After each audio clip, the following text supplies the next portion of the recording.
que harán señales y prodigios, que engañarán si fuere posible, aún a los escogidos. Eso es lo que está anunciado por el Señor.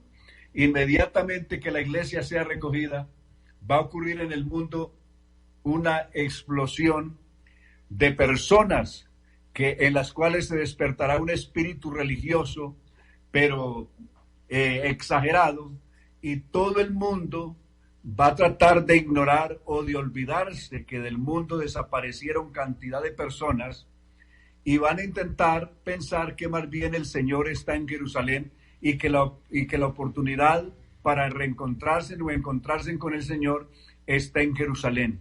Especialmente van a viajar allí las personas que conocieron el Evangelio, las personas que oyeron de la verdad, no se quisieron convertir o no se quisieron consagrar a Dios, serán los primeros que harán fila para viajar a Israel, a Jerusalén, en busca de Jesucristo, porque les van a decir que Jesucristo está allí. Aparecerá entonces en Israel, aparte de los falsos profetas y los falsos mesías, aparecerá un Mesías principal, un judío, que hará milagros extraordinarios. Pablo lo llama el hijo de perdición, en 2 Tesalonicenses capítulo 2, que se sentará en el templo de Dios, hará milagros y prodigios según el verso 8. El verso 8 de 2 Tesalonicenses dice: inico cuyo advenimiento es por obra de Satanás con gran poder y señales y prodigios mentirosos para los que se pierden. Note que lo que dice de este individuo, un individuo que viene con gran poder, no es un poder pequeño, no es un mediano poder, viene con gran poder, viene desde luego como revestido con un poder satánico para hacer milagros, prodigios, que dejará al mundo sorprendido, estupefacto ante los milagros tan poderosos que este hombre hará. Asombrará al mundo. Las naciones más poderosas de la tierra lo aceptarán como el Mesías, como el Cristo, y querrán que Él sea el que los gobierne universalmente, o que por lo menos presida un gobierno de una trascendencia que será universal. Lo profetizó así el profeta Zacarías. El gran profeta Zacarías profetizó este evento que pasará en la tierra de la siguiente manera. Zacarías capítulo 8, verso 20 en adelante. Así ha dicho el Señor de los ejércitos: van a venir pueblos y habitantes de muchas ciudades, los cuales irán de ciudad en ciudad diciendo: vayamos a implorar el favor del Señor, vayamos a buscar al Señor de los ejércitos, yo también iré, dirá uno al otro.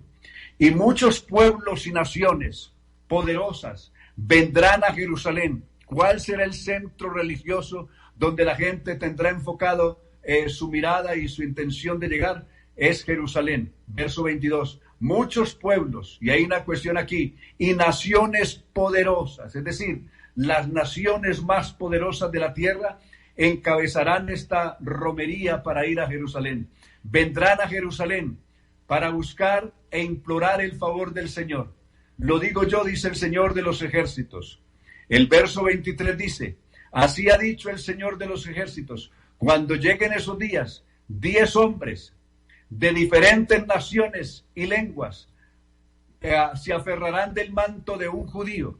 Aquí, de una vez, Zacarías está definiendo quién será el falso Mesías, quién será el hombre de pecado, quién es el que la Biblia en Apocalipsis llama la bestia, quién es el inicuo que dijo San Pablo, o el impío que ya había mencionado Isaías en su capítulo 11.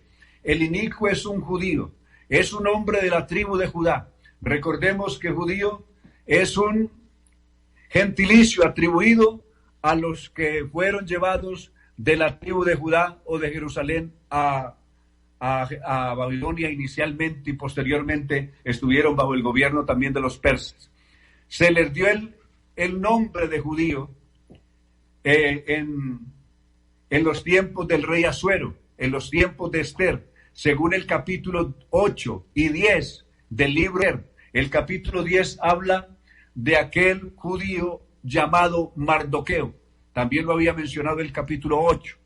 Entonces, allí se conoce por primera vez el título de judío, un gentilicio atribuido a los de Judá. Aquí, 10 hombres de 10 naciones poderosas echarán mano del manto de un judío diciéndole: estamos contigo porque hemos sabido que Dios está con vosotros. Es decir, le rendirán todo su poder y su respaldo a este falso Mesías. Apocalipsis capítulo 17 habla otra vez de esas 10 naciones. Habla de esas 10 naciones que le brindarán, que serán las primeras en brindarle todo su poder y su apoyo al hombre de pecado. Apocalipsis 17:12 dice lo siguiente, hablando de cuáles son esas 10 naciones o esos 10 reyes. Los 10 cuernos que has visto son 10 reyes que aún no han empezado a reinar, pero recibirán autoridad para reinar por 1 hora, junto con la bestia. El propósito de estos reyes es el mismo, que es el de entregar a la bestia su poder y su autoridad. De tal manera de que estas 10 naciones, cada una su gobierno o su presidente en su momento, o su primer ministro, como el título que se le quiera dar, le rendirán su apoyo y su respaldo a este judío, lo nombrarán jefe de un gobierno multilateral que gobernará el mundo, porque estos 10 reyes o representantes de estas 10 naciones cogobernarán el mundo, según les dice aquí Apocalipsis, juntamente con la bestia. Es decir, los gobernantes para aquel entonces serán 11, 10 de las naciones más 1, y eso lo había profetizado también el profeta Daniel, de estos 11 gobernantes mundiales, o que conformarán el último gran gobierno mundial. Estos, uno es la bestia y el otro las 10 naciones que le brindan a la bestia o al último gran gobernante mundial todo su poder. Son naciones que tienen el poder del mundo, el poder económico, el poder militar. Tienen a su disposición los recursos, la tecnología, tienen el armamento, tienen todo lo que necesitan para establecer un gobierno mundial y que el resto de naciones se sometan y les obedezcan. Ellos gobernarán, es decir, gobernarán juntamente con la bestia por un corto periodo de tiempo, que es el tiempo que dura la última parte de la gran tribulación. Ese es el propósito que tienen estos hombres. De tal manera que inmediatamente que la iglesia pues salga, va a ocurrir un evento religioso sin precedentes en la historia. Todo el mundo centrado en asuntos religiosos, buscando supuestamente acercarse a Dios. Vamos a implorar el favor de Dios en Jerusalén, vamos a buscarlo. Ahora no lo buscan, ahora se les predica y no atienden. En aquel entonces correrán supuestamente a buscarlo cuando ya sea demasiado tarde. Ese es el primer evento. A raíz de este evento se verá la necesidad de establecer un gobierno de paz, porque para este tiempo se escogerá la ciudad de Jerusalén como la sede del gobierno mundial. Ese gobierno mundial tendrá como capital a Jerusalén, y eso es lo que está diciendo, vendrán a Jerusalén. Jerusalén será la capital mundial religiosa en aquel entonces. Ya no lo será Roma, ya no lo será la Meca, ya no lo será otra. Será la capital mundial económica, ya que los grandes capitales serán movidos allí, y ya no será Nueva York, ni será Tokio, ni será Londres, ni Frankfurt, ni otro, sino que el centro económico mundial se manejará desde Jerusalén. Ese será el epicentro de todo lo que ocurre en el mundo para aquel entonces. Pero para esto será necesario ratificar un tratado. Hay un tratado para que esto se pueda dar y se acaben los roces entre judíos y palestinos y puedan establecer un gobierno estable en Jerusalén sin los resquemores que hay ahora. Tendrán que ratificar un tratado que se ha estado elaborando desde que existe el Estado de Israel, incluso desde antes de existir el Estado de Israel. Ya se discutía un tratado de que judíos y palestinos pudiesen compartir el mismo territorio. E Israel inicialmente lo aceptó. No ha habido la misma aceptación por parte de los palestinos. A partir del año 82 en adelante, cuando los judíos unilateralmente declararon a Jerusalén capital del Estado de Israel indivisible y eterno, Entonces se agravaron los problemas y vinieron unas negociaciones fuertes que encabezó en su momento Henry Kissinger desde los Estados Unidos y otras autoridades mundiales de aquel momento para buscar que judíos y palestinos firmasen un tratado.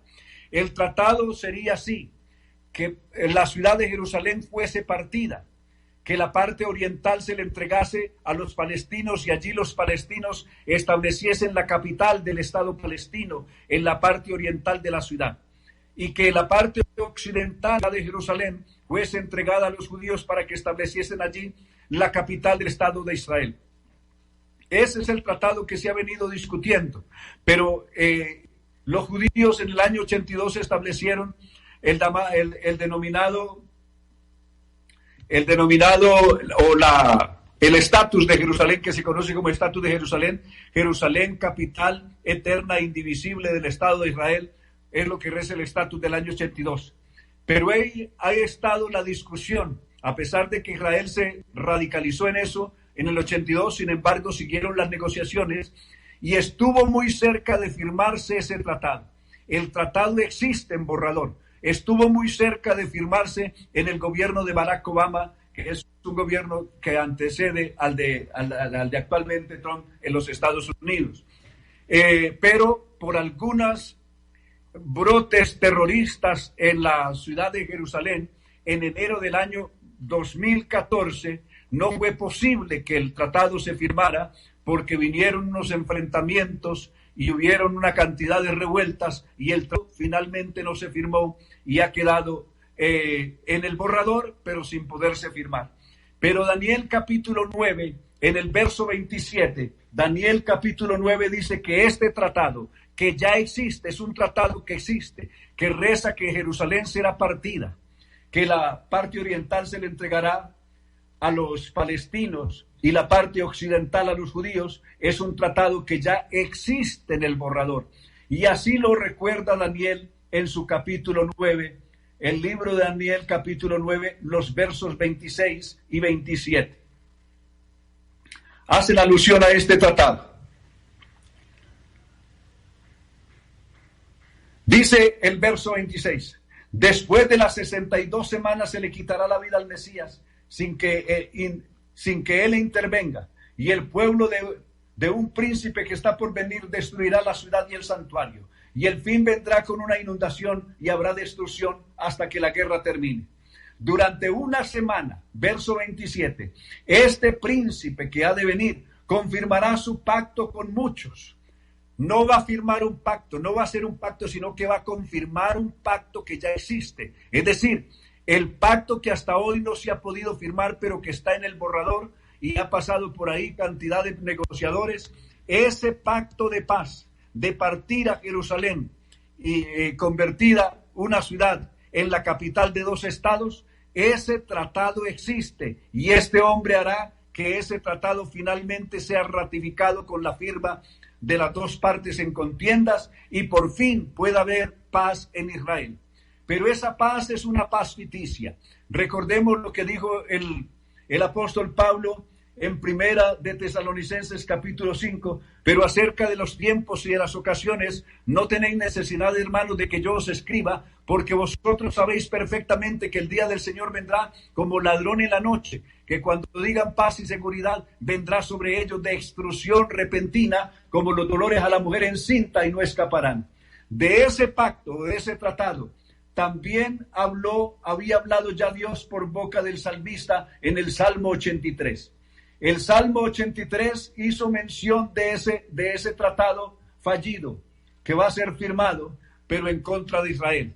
Los palestinos y los países enemigos de Israel, encabezados por Rusia, motivarán a los palestinos a que firmen, los musulmanes y Rusia, motivarán a los palestinos que firmen, pero para que Israel se relaje, se tranquilice. Desde que se estableció el Estado de Israel, Israel siempre ha estado alerta y ha ganado todas las guerras que se han levantado contra él. Ganó la guerra del 48 cuando fue establecido, la guerra del 50, la guerra del 52, la guerra de los 6 días del año 67, ganó la guerra del Yom Kippur del año 73, ganó la guerra del 82 y todas las guerras que han habido, incluyendo la guerra que hubo en el año 2007 con las tropas de Hezbollah apoyadas por Irán y apoyadas por Siria, Líbano, Egipto y otros países que apoyaron esta guerra del 2007, también la ganó Israel. Entonces Israel ha estado todo el tiempo alerta. No se ha descuidado ni un momento y los enemigos no han tenido cómo poderle hacer un daño que sea importante.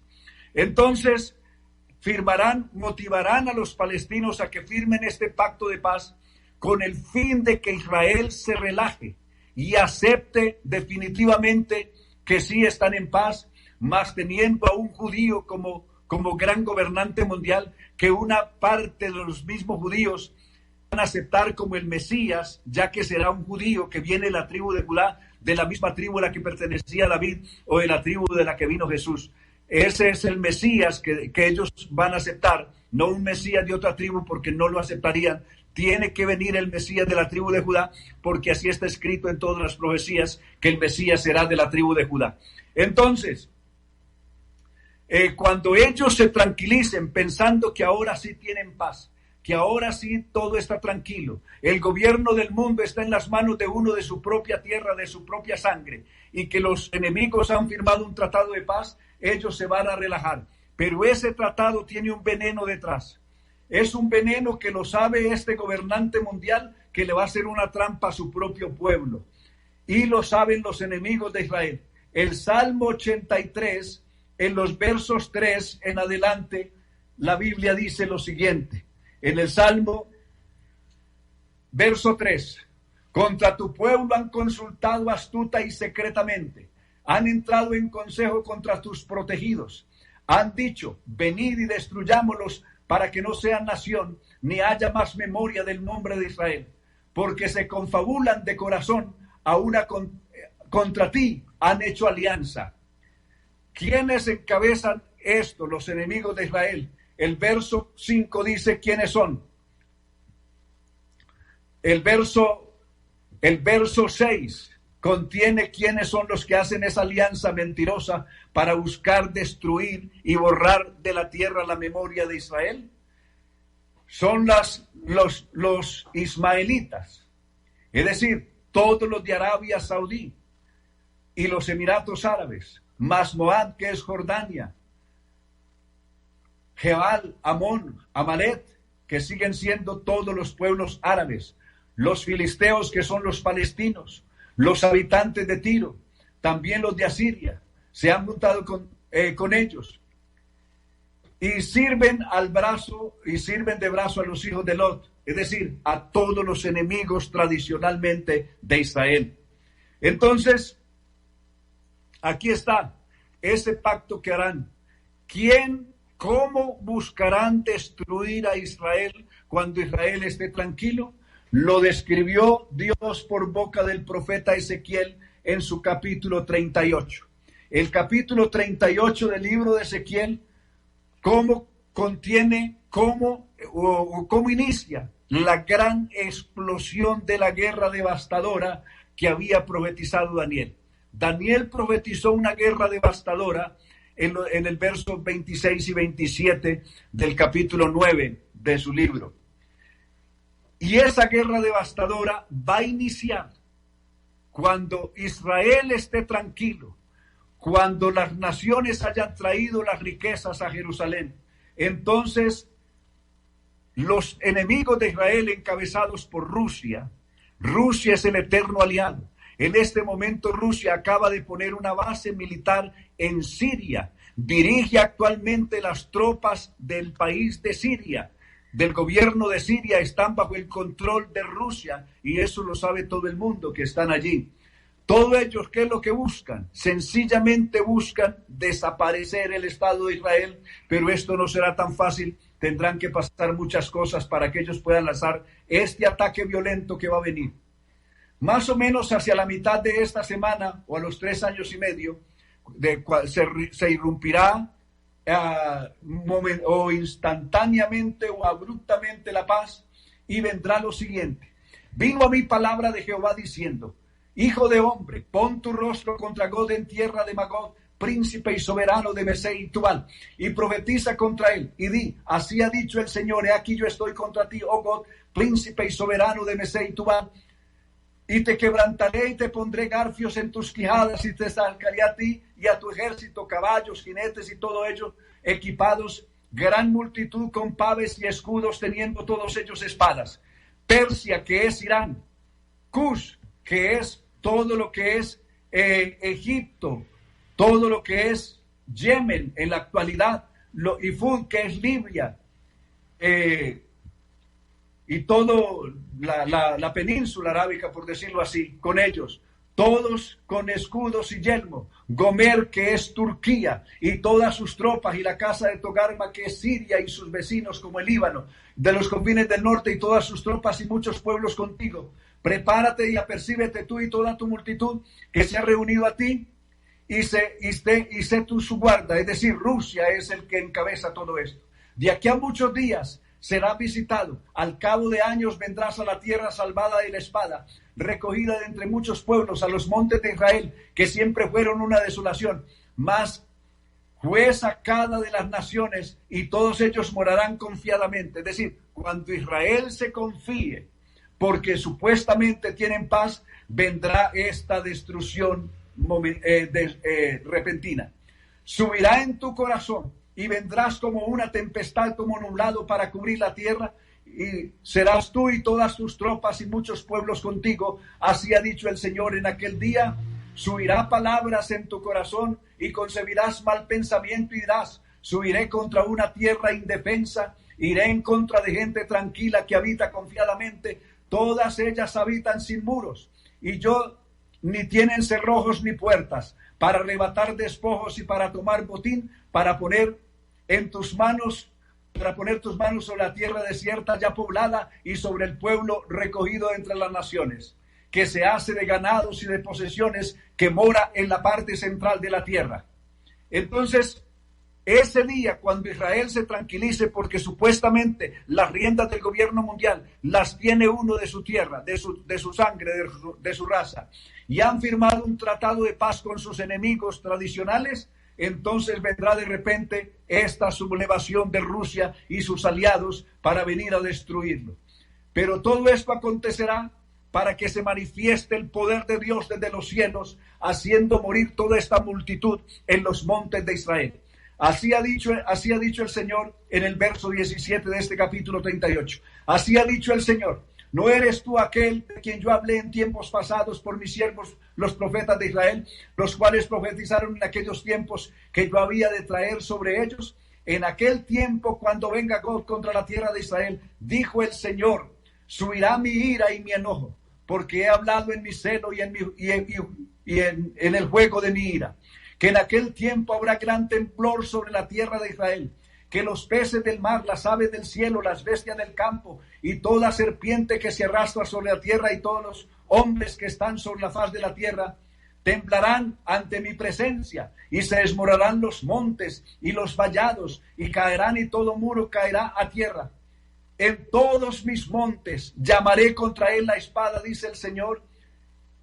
La espada, la espada de cada uno será contra su propio hermano. Es decir, hay un envío de aparentemente eventos naturales, como un temblor de tierra o una lluvia de poderoso granizo que caerá sobre las tropas enemigas, y esto los confundirá y terminarán matándose y destruyéndose en unos a otros. Dice el verso 22, yo litigaré contra él con pestilencia y con sangre, haré llover sobre él y sobre sus tropas y los muchos pueblos que están con él, impetuosa lluvia y piedras de granizo, fuego y azufre. Y seré engrandecido y santificado, y seré reconocido ante los ojos de muchas naciones, y sabrán que yo soy el Señor. Y el capítulo siguiente, el capítulo 39, contiene cómo será esa mortandad que va a ocurrir en las tropas de Gog. El capítulo 39 dice en el verso 9, y los moradores de las ciudades de Israel saldrán y encenderán y quemarán armas, escudos, paves, arcos, saetas, dardos de mano y lanza, y los quemarán en el fuego por 7 años. 7 años estarán liberando la tierra de todo el enorme arsenal de armas que va a quedar disperso en toda la tierra de Israel después de que Dios intervenga y destruya a sus enemigos.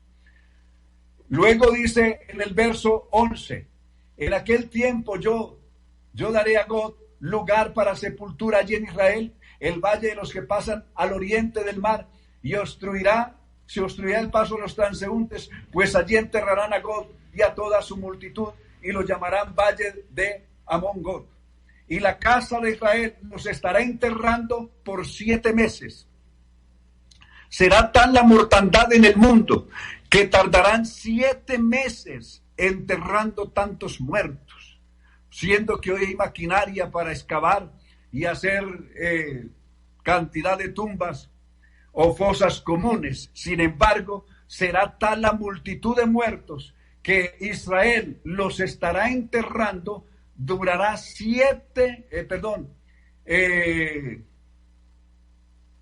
los enterrará en la tierra, por ellos estarán celebrando, tardarán 7 meses enterrando tantos muertos, es lo que la palabra de Dios dice. Así comienza una guerra devastadora. Cuando estas tropas de Gog hayan caído, entonces las naciones acusarán a Israel de haber cometido el más grande genocidio. Y el anticristo o el hombre de pecado reunirá todas las naciones del mundo para entonces destruir a los judíos, acabar hasta el último, que no quede ninguno. Y esto es lo que anuncia el capítulo 14 del libro de Zacarías.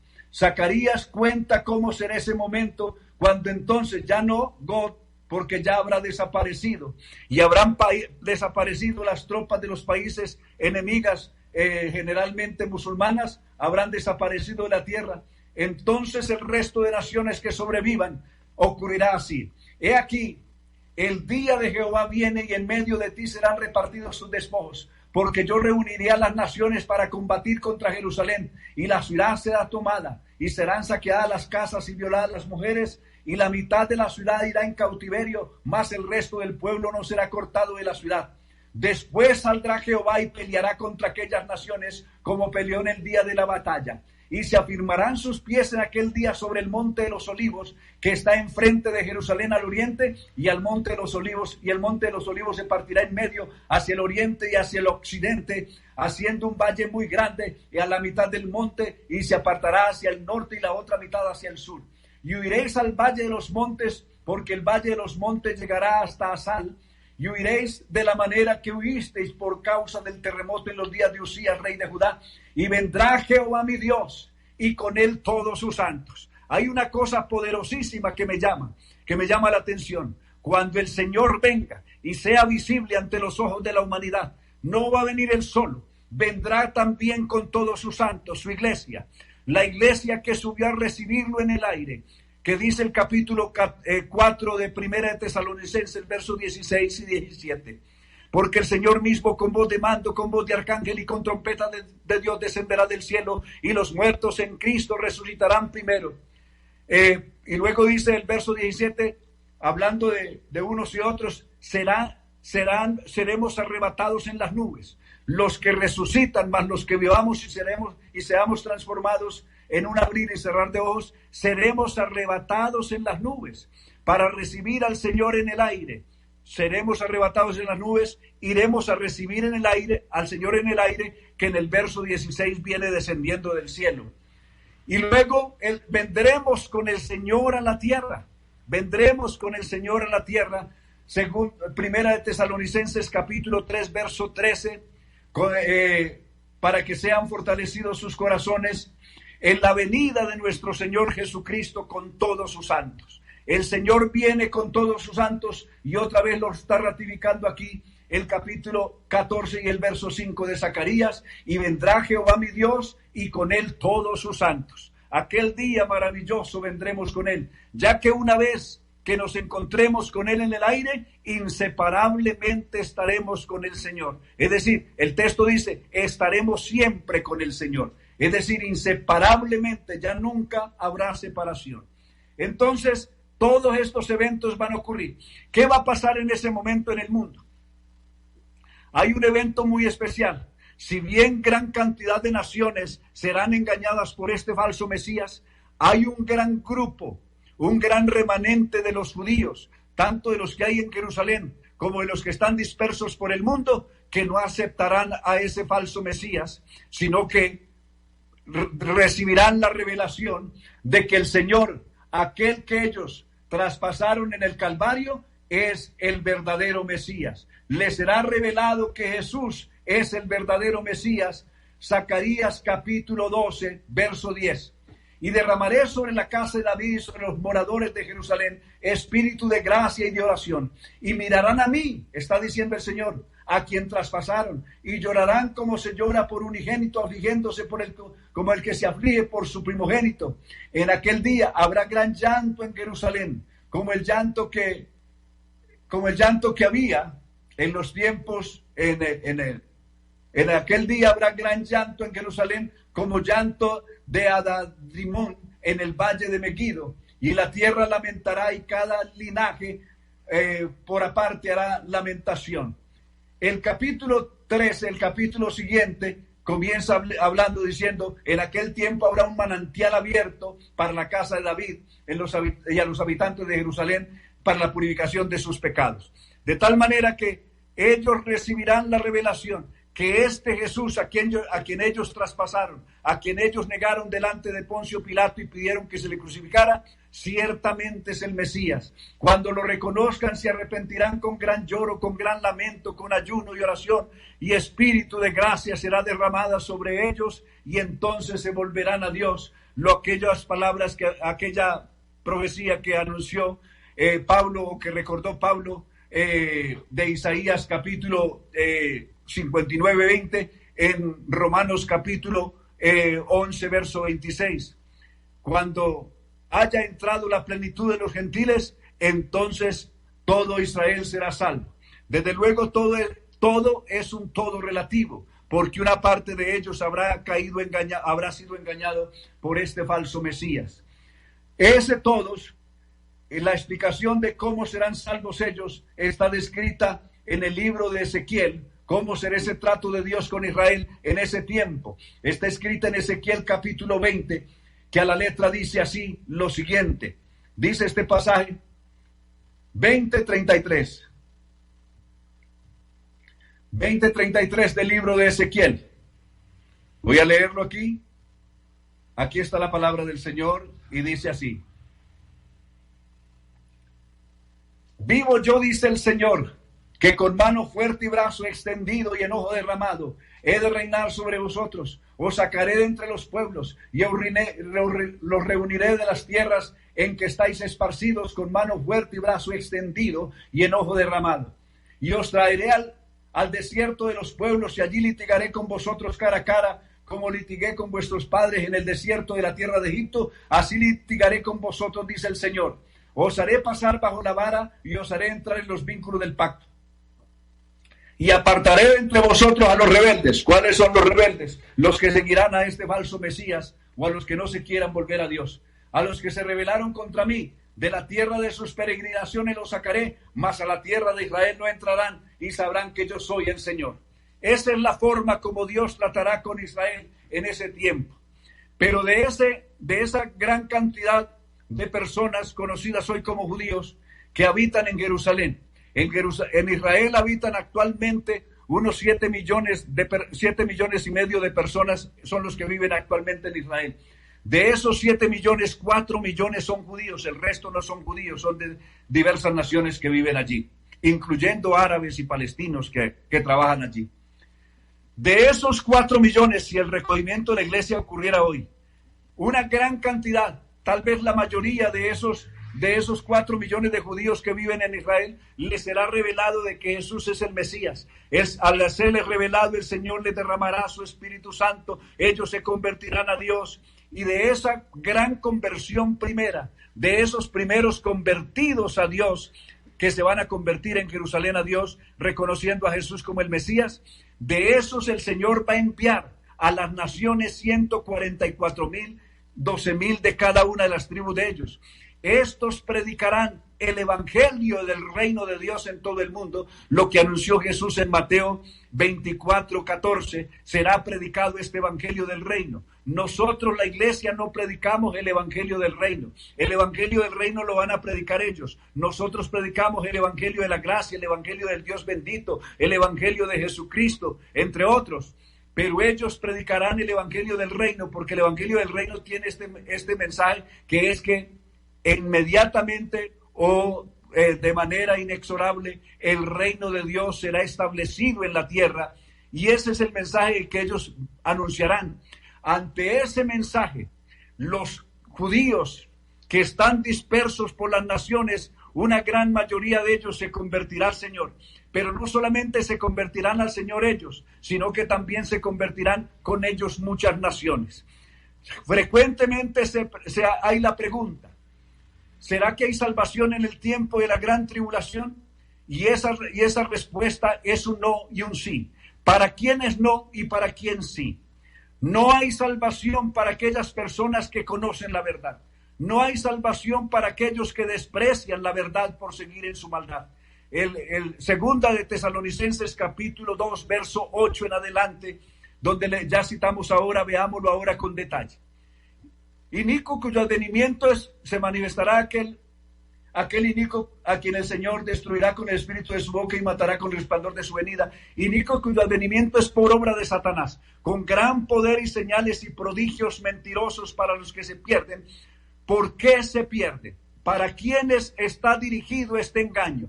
Este engaño está dirigido para los que se pierden. ¿Quiénes son los que se pierden? Aquellos que no recibieron el amor a la verdad para ser salvos. Las personas que conociendo la verdad no lo obedecen, que conociendo la verdad no la aman. Para esos está dirigido este castigo de Dios. Por esto Dios les envía un poder engañoso para que crean a la mentira, a fin de que sean condenados todos. ¿Cuáles todos? Los que no creyeron a la verdad, sino que se complacieron en la injusticia. De 7.700 millones que hoy sobrevivimos todavía al coronavirus en el mundo, de esos 7.700, apenas, si mucho, un 3% de los habitantes del mundo conocemos el Evangelio, conocemos la verdad, conocemos el amor de Dios. Y el resto del mundo no conoce, es decir, el 97% de personas del mundo no conocen el Evangelio del Señor, y la iglesia se irá y ellos no lo van a conocer. Pero en ese tiempo, siendo Dios bueno y justo como lo es, nunca condena a las personas sin darle una oportunidad. Hay una oportunidad siempre en Dios para todas las naciones y para todas las personas. La iglesia es un capítulo especial que Dios hizo. Dios escogió visitar a las naciones para tomar de ellas un pueblo para su nombre. Hechos capítulo 15, verso 14. Pero en el tiempo de la gran tribulación será una salvación tan grande que jamás ha ocurrido. Será la más grande época de salvación, donde no individuos como la iglesia hoy, sino naciones enteras se convertirán al Señor. Lo dice la palabra de Dios en Isaías capítulo 60. Levántate y resplandece, porque ha venido tu luz. Levántate y resplandece, porque ha venido tu luz y la gloria de Jehová ha nacido sobre ti. Porque aquí que tinieblas cubrirán la tierra y oscuridad las naciones, mas sobre ti amanecerá Jehová y sobre ti será vista su gloria. Y andarán las naciones a tu luz y los reyes al resplandor de tu nacimiento. Alza tus ojos alrededor y mira. Retrocedamos un poco. Al verso 2, porque aquí que tinieblas cubrirán la tierra, la gran tribulación, y oscuridad las naciones, pero en ese tiempo sobre Israel, sobre ti, Israel, amanecerá el Señor, y sobre ti, Israel, será vista su gloria, y andarán las naciones a tu luz, y los reyes al resplandor de tu nacimiento. Alza tus ojos alrededor y mira, todos estos se han juntado, vinieron a ti. Tus hijos vendrán de lejos, tus hijas serán llevadas en brazos. Entonces verás y resplandecerás, y se maravillará y se ensanchará tu corazón, porque haya vuelto a ti la multitud del mar y las riquezas de las naciones hayan venido a ti. Multitud de camellos te cubrirá, y dromedarios de Madián y de La vendrán los de Sabá, traerán oro e incienso, publicarán y publicarán alabanzas al Señor. Y así sucesivamente está hablando de cómo se van a convertir estas naciones al Señor, descritas también en Isaías capítulo 66, verso 18, aquellas naciones que nunca oyeron del nombre del Señor, aquellas costas lejanas que no sabían de Dios, ellos oirán. Los 144,000 harán un trabajo tremendo en todo el mundo y llegarán con este mensaje a todo el mundo en ese entonces, y naciones enteras se convertirán. Hasta el día de hoy no han habido naciones. Hasta el día de hoy solo individuos nos hemos convertido a Dios. En aquel tiempo se volverán a Dios naciones. Si bien unas naciones se radicalizarán en su incredulidad y en su rechazo al Dios verdadero y preferirán seguir en la mentira, en el engaño, teniendo como cabeza a ese falso Mesías o falso Cristo, que es el hombre de pecado o el hijo de perdición, otras naciones, en cambio, con Israel se convertirán al Señor.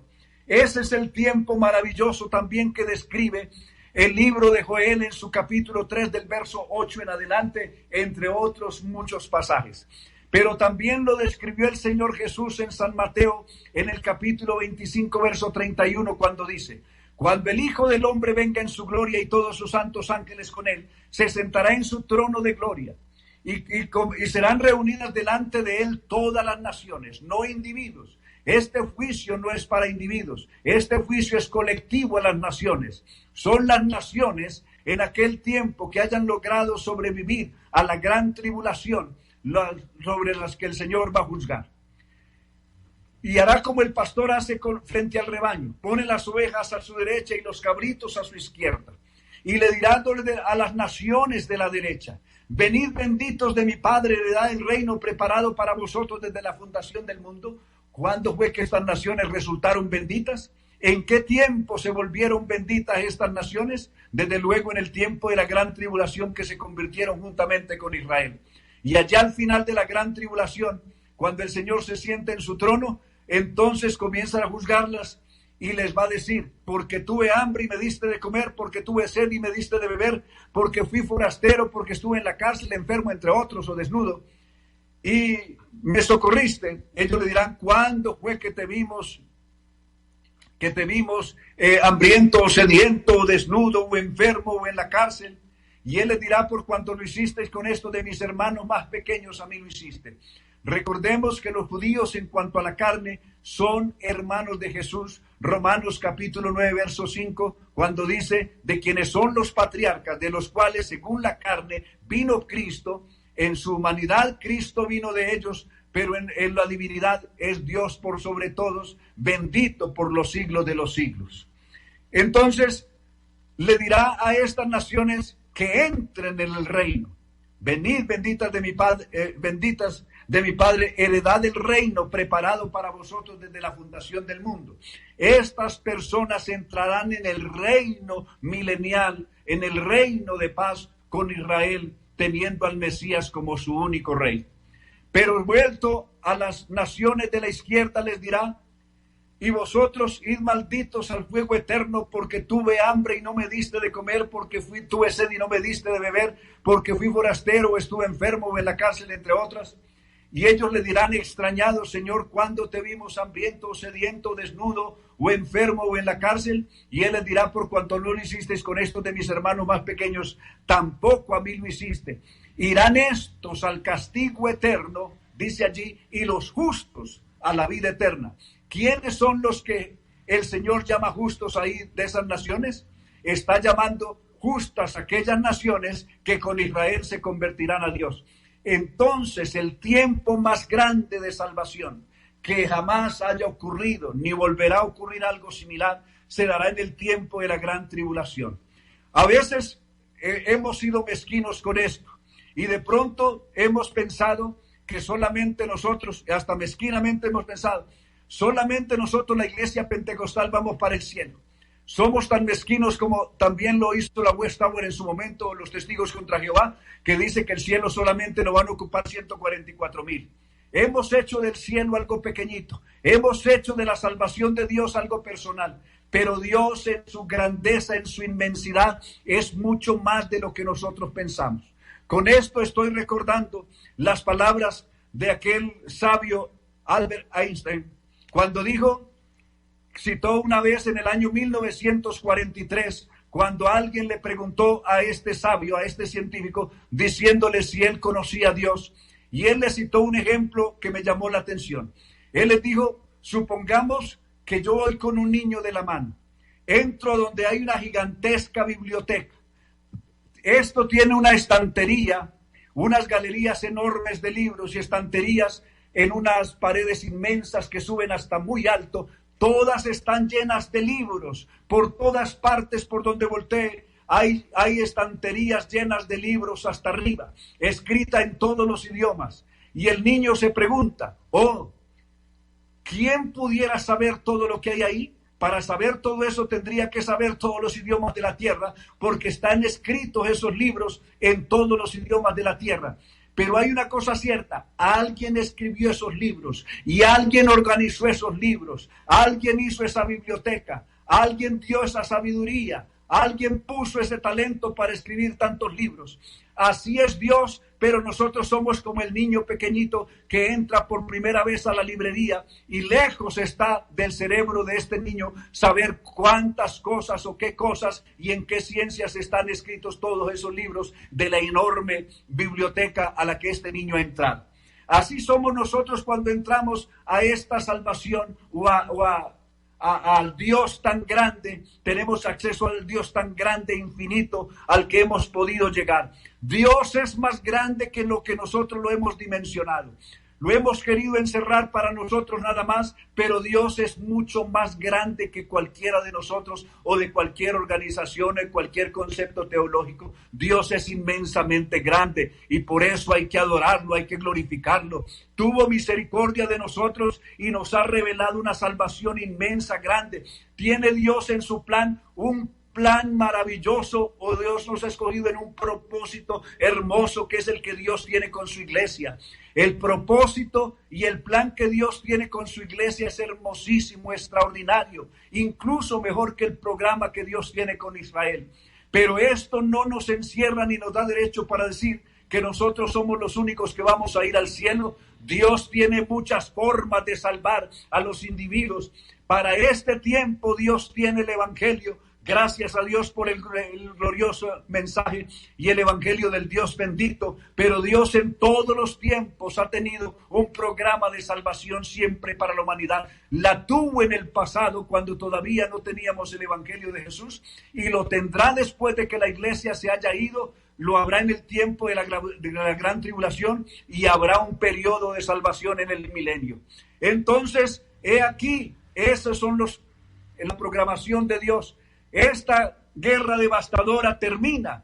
Si bien dijimos que se interrumpe la paz en Israel por la intervención de Gog y sus aliados, sus aliados inmediatos que son los musulmanes enemigos de Israel, encabezados por palestinos y otros, especialmente por Irán.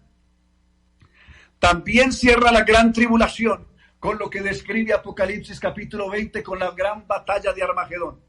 La gran batalla de Armagedón pone final a toda la rebelión del hombre contra Dios en ese tiempo. Apocalipsis capítulo 19 contiene este final. Capítulo 19 del libro de Apocalipsis, a partir del verso 11 en adelante, dice así: Entonces vi el cielo abierto y aquí un caballo blanco y el que lo montaba se llamaba Fiel y Verdadero. Y con justicia juzga y pelea. Sus ojos eran como llama de fuego y había en su cabeza muchas diademas y tenía un nombre que ninguno conocía sino él mismo. Estaba vestido de una ropa teñida en sangre y su nombre es el Verbo de Dios. Y los ejércitos celestiales vestidos de lino finísimo, blanco, limpio, le seguían en caballos blancos. De su boca sale una espada aguda para herir con ella las naciones, y él la regirá con vara de hierro, y él pisa el lagar del vino del furor de la ira de Dios Todopoderoso, y en su vestidura y en su muslo tiene escrito este nombre: Rey de Reyes y Señor de Señores. Y vi un ángel que estaba en pie en el sol y clamó a gran voz diciendo a todas las aves que vuelan en medio del cielo: venid y congregaos a la gran cena de Dios, para que comáis carne de reyes y de capitanes, y carne de fuertes, carne de caballos y de jinetes, carne de todos, libres y esclavos, pequeños y grandes. Y vi a la bestia y a los reyes de la tierra y a sus ejércitos reunidos para guerrear contra el que montaba el caballo y contra su ejército. Y la bestia fue apresada, y con ella fue apresado también el falso profeta que había hecho las señales delante de la bestia, con la cual había engañado a los que recibieron la marca de la bestia y habían adorado su imagen. Estos dos fueron lanzados vivos dentro del lago de fuego que arde con azufre, y los demás muertos con la espada que salía de la boca que montaba el caballo. Todas las aves se saciaron de la carne de ellos. Si cuando cayó Gog en el capítulo 39 de Ezequiel, fueron necesarios 7 meses para sepultar tantos muertos. Esta mortandad que habrá al final de la gran batalla de Armagedón tendrá tantos muertos que serán las aves de rapiña, las únicas que podrán encargarse de limpiar la tierra de tantos muertos que quedarán en ella. Por eso se convoca a todas las aves. Entonces, he ahí los grandes eventos, así a grandes rasgos, de la gran tribulación. Pero repasemos ya de manera detenida algunos eventos principales que ocurrirán en esa época. Veamos en el libro de Apocalipsis, veamos lo que ocurre en los 3 seises, en el 6º sello, en la 6ª trompeta y en la 6ª copa. Veamos estos 3 6. El primer 6 es el 6:12. El 6:12 de Apocalipsis contiene este primer 6 solamente para hablar de algunos pocos eventos, porque no alcanzamos a enumerarlos todos los que ocurrirán en el tiempo de la gran tribulación. Enumeremos los más trascendentales. Miré cuando abrí el 6º sello, y aquí hubo un gran terremoto, y el sol se puso negro como tela de silicio, y la luna se volvió como sangre, y las estrellas del cielo cayeron sobre la tierra, como la higuera deja caer sus higos cuando es sacudida por un fuerte viento. Y el cielo se desvaneció como un pergamino que se enrolla, y todo monte y toda isla se removió de su lugar. Y los reyes de la tierra, y los grandes, los ricos, los capitanes, los poderosos, y todo siervo y todo libre, se escondieron en las cuevas y en las peñas de los montes, y decían a los montes y a las peñas: caed sobre nosotros y escondernos del rostro de aquel que está sentado en el trono y de la ira del Cordero, porque el gran día de su ira ha llegado, y quién podrá sostenerse en pie. Esto es lo que ocurrirá cuando aquellas 10 naciones unidas al hombre de pecado, o a la bestia, o al último gran gobernante mundial de Apocalipsis capítulo 17 verso 14, pelearán contra el Cordero, pero el Cordero les vencerá, porque Él es Señor de señores y Rey de los reyes. Esto es lo que les va a pasar en ese 6:6, cuando el Señor haga o derrame su juicio sobre todos estos reinos enemigos que se habrán rebelado contra Él. Y luego veamos la 6ª trompeta. La 6ª trompeta la vamos a tener en Apocalipsis, en el capítulo 9 y en el verso 13. Aquí está la 6ª trompeta. El 6º ángel tocó la trompeta, y oí la voz de entre los cuernos del altar de oro que estaban delante de Dios, diciendo: el 6º ángel tenía la trompeta, desata a los 4 ángeles que están atados junto al gran río Éufrates. Y fueron desatados los 4 ángeles que estaban preparados para la hora, día, mes y año, a fin de matar, note lo que dice, la tercera parte de los hombres. Cuando se dé este juicio de la 6ª trompeta, un solo juicio de Dios, para que veamos más o menos las proporciones de lo terrible que será la gran tribulación. Y este es un solo evento. Morirá en ese evento de la 6ª trompeta la tercera parte de habitantes del mundo. Si hoy somos 7.700 millones de habitantes, eso quiere decir que morirán en el mundo más de 2.500 millones de personas si este juicio de la 6ª trompeta fuera hoy. Habría una mortandad. El coronavirus todavía no mata siquiera 200.000 personas. En cambio, en un solo evento matará más de 2.500 millones de habitantes de la tierra, descrito en este juicio. Y posteriormente veamos el otro 6. El otro 6 está en Apocalipsis capítulo 16. En Apocalipsis capítulo 16 vamos a ver que ya son las copas. La sexta copa y la séptima contienen todo el gran juicio con el que se consumará todos los grandes eventos en el tiempo de la gran tribulación. El sexto ángel derramó su copa sobre el gran río Éufrates, y el agua de éste se secó para que estuviese preparado el camino a los reyes del oriente. Vi salir de la boca del dragón y de la boca de la bestia y de la boca del falso profeta 3 espíritus inmundos a manera de ranas, pues son espíritus de demonios que hacen señales y van a los reyes de la tierra en todo el mundo para reunirlos a la batalla de aquel gran día del Dios Todopoderoso, es decir, la gran batalla de Armagedón. He aquí yo vengo como ladrón, bienaventurado el que vela y guarda sus ropas, para que no ande desnudo y vean su vergüenza, y los reunió en un lugar que en hebreo se llama Armagedón.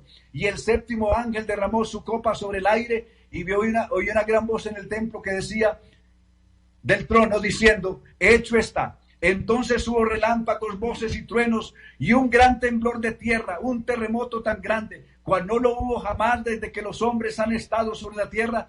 Y la gran ciudad fue dividida en 3 partes, y las ciudades de las naciones cayeron, y la gran Babilonia vino en memoria de Dios, para darle el cáliz del vino del ardor de su ira, y toda isla huyó, y los montes no fueron hallados. Y cayó del cielo sobre los hombres un enorme granizo como del peso de un talento, y los hombres blasfemaron contra Dios por la plaga del granizo, porque su plaga fue sobremanera grande.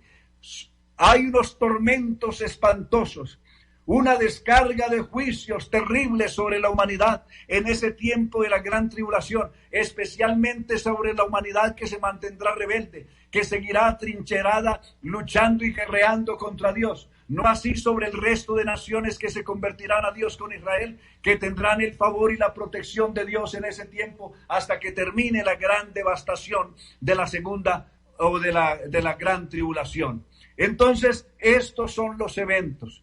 Termina la gran tribulación, viene el reinado milenial de 1000 años. Otra vez, cuando terminen los 1000 años, en esos 1000 años, verso 5 de Apocalipsis 20 y 6 en adelante, Satanás será encerrado. Ahora estamos encerrados nosotros por culpa del coronavirus. En aquel entonces el que estará encerrado será Satanás, que será encerrado por 1000 años. Y en esos 1000 años, cuando Satanás esté encerrado, el mundo tendrá absoluta paz. Cristo reinará sobre la tierra. Dios le habrá cumplido la promesa que le hizo a Abraham de que su descendencia heredaría la tierra. Los judíos serán dueños de toda aquella geografía descrita en Josué capítulo 1. Toda esa extensión geográfica será su reino en ese entonces. Los judíos, las 12 tribus de Israel, tendrán como gobernadores a los 12 apóstoles. Jesús les dijo a ellos: ustedes que han estado conmigo en mis pruebas, se sentarán en 12 tronos para juzgar a las 12 tribus de Israel. La iglesia, en cambio, seremos jueces y gobernantes para el mundo. El Señor nos ha hecho Dios nos ha hecho reyes y sacerdotes, y reinaremos sobre la tierra. Apocalipsis capítulo 3, verso 21. El que venciere le daré que se siente conmigo en mi trono, dijo el Señor, y regirá las naciones con vara de hierro como yo las he regido. Esa es la forma como Dios hará. Y nos ha hecho para nuestro Dios reyes y sacerdotes, Apocalipsis 1:6 y 5:10, y reinaremos sobre la tierra. Pero algo atrás, volviendo un poco atrás, de esas naciones que van a ser alcanzadas con Israel, el Israel que va a ser alcanzado por la predicación de los 144,000, y las naciones que se van a convertir al Señor con Israel, conforman la gran multitud de Apocalipsis capítulo 7, verso 9, una multitud tan grande que nadie podía contar. Desde luego es una hipérbole, es una exageración, pero de todas formas, no solamente es Israel el que se va a convertir, una gran parte de Israel que se va a convertir, sino cantidad de naciones que se van a convertir con ellos, siendo una multitud tan grande que nadie podía contar, y están delante del trono.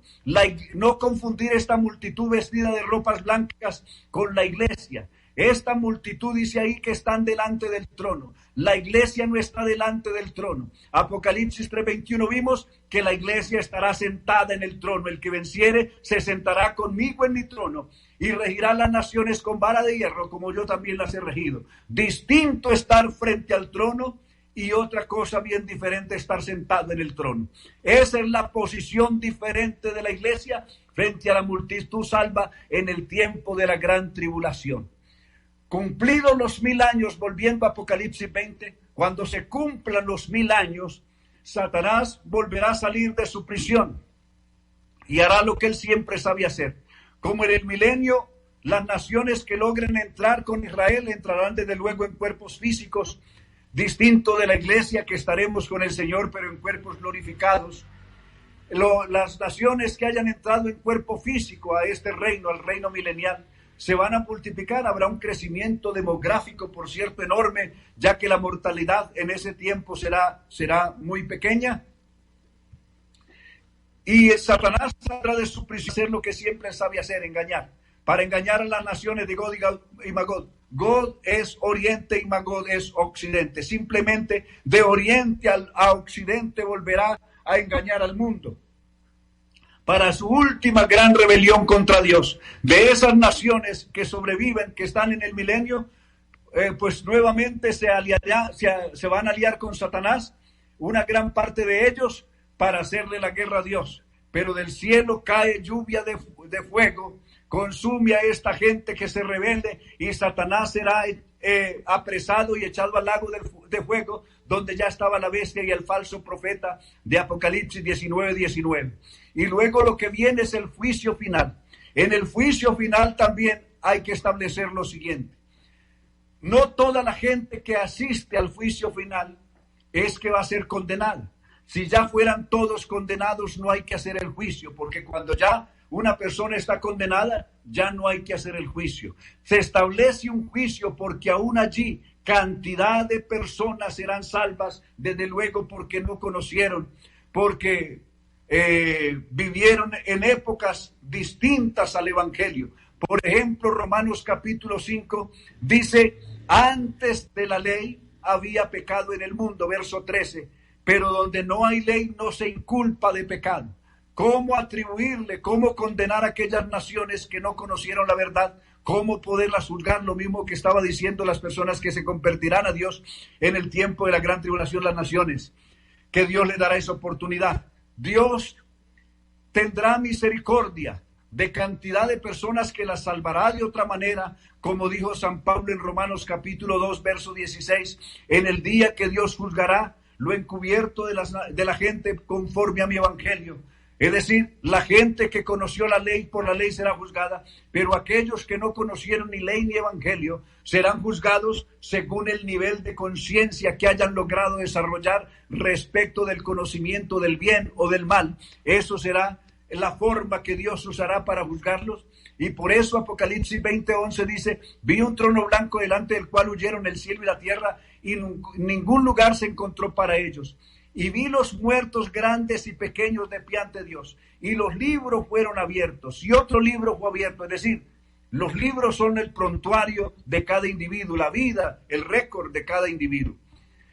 Y el que no, por eso no dice los, no tiene el plural. Se hará un juicio individualmente. Este juicio no es colectivo, es un juicio individual. Y al ser un juicio individual, por eso dice, el que no los que, sino el que no, él individualmente será este juicio.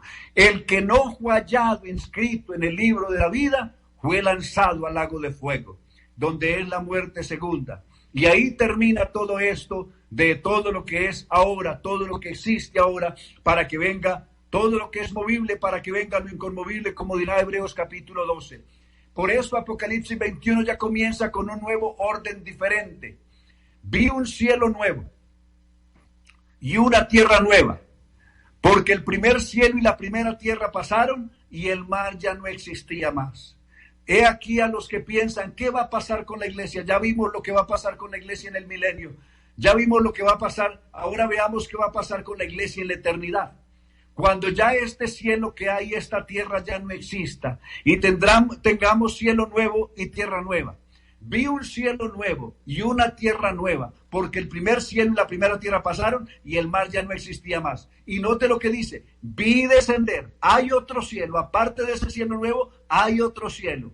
Y vi descender del cielo de Dios. Hay una tierra nueva, hay un cielo nuevo, pero sigue habiendo un cielo de Dios. Y vi descender del cielo de Dios la nueva Jerusalén, ataviada o preparada como una esposa para su marido. La iglesia sigue teniendo un papel preponderante, principal en Dios, ahora en el milenio y también por toda la eternidad, que la distingue del resto de todos los programas de salvación que Dios tenga con los diversos grupos a lo largo de la historia. Eso es lo importante. Por eso, iglesia del Señor, tenemos el gran privilegio. Dios nos ha dado un honor inmenso, trascendental, glorioso, de pertenecer a este pueblo de su nombre, a estos que el Señor ha escogido de las naciones para que seamos para Él. Por eso conservémonos en obediencia, en santidad y en paz, aguardando con paciencia la venida gloriosa de nuestro gran Dios y Salvador Jesucristo. Iglesia, les invito y les animo a seguir al Señor de todo corazón. Dios les bendiga.